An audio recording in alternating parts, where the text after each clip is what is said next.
bugün Türkiye Cumhuriyeti'nin önemli bir belgesini yakından görmek için geldik.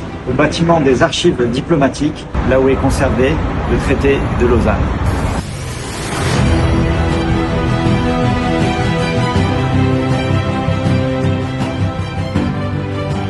Merhaba, Lozan Anlaşması'nın Fransa'da muhafaza edildiğini biliyor muydunuz? Je suis ici au bâtiment des archives diplomatiques avec Gabriel, qui est le conservateur en charge de l'ensemble des traités qui sont conservés ici. Et donc, Gabriel, pourquoi le traité de Lausanne est conservé en France? Bien, parce que la France a conservé tous les traités qui mettaient fin à la Première Guerre mondiale. Et les traités de Lausanne de 1923, bien que négociés en Suisse, concernent en fait le règlement de cette question. Alors nous allons respecter un petit peu plus en détail ce document. De quoi s'agit-il?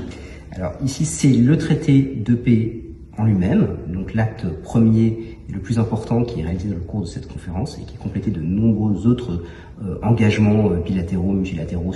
Et là, comme son préambule l'indique, animé du désir de mettre fin à l'état de guerre qui depuis 1914 a troublé l'Orient, donc on est vraiment dans un traité de paix, on met fin à la guerre. Donc toutes les parties signataires au traité ont leur copie, oui, mais l'original est ici. Voilà, là c'est l'original unique.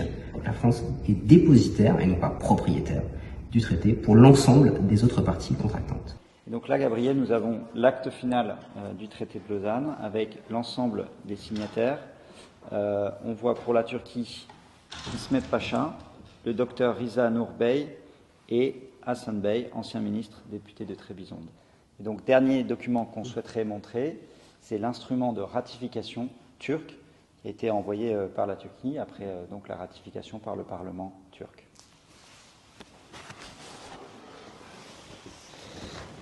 Alors, comme tous les ratifications qu'on fait à ce moment-là, c'est là-dessus qu'on met le plus grand effort documentaire. Les ratifications sont sous la forme d'un portefeuille en velours.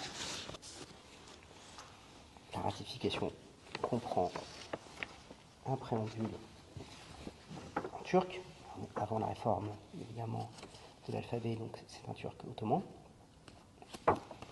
Et à la suite, la reproduction intégrale du traité tel qu'il est imprimé en français.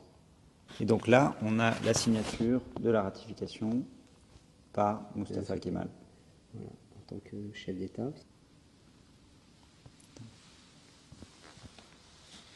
Ce qui est intéressant dans ce document, c'est que d'un côté, il est tout à fait traditionnel, c'est-à-dire que c'est un portefeuille en velours avec des éléments en vermeil, des pompons en fil d'or, mais en même temps, il est très moderne dans son dessin, avec un design très très épuré, une forme, vous voyez, des coins arrondis ici, l'applique avec le drapeau qui est très simple, et même la boîte de sceau, pourtant le sceau, on est dans quelque chose qui remonte au Moyen-Âge, mais là, même cette boîte est dans son dessin est vraiment une culture moderne. Et donc on est vraiment dans un document qui illustre la période charnière pour l'histoire de la Turquie que représente le traité de Lausanne, avec un aspect qui s'ancre dans le passé et un aspect qui est tout à fait s'ancre dans le XXe siècle commençant.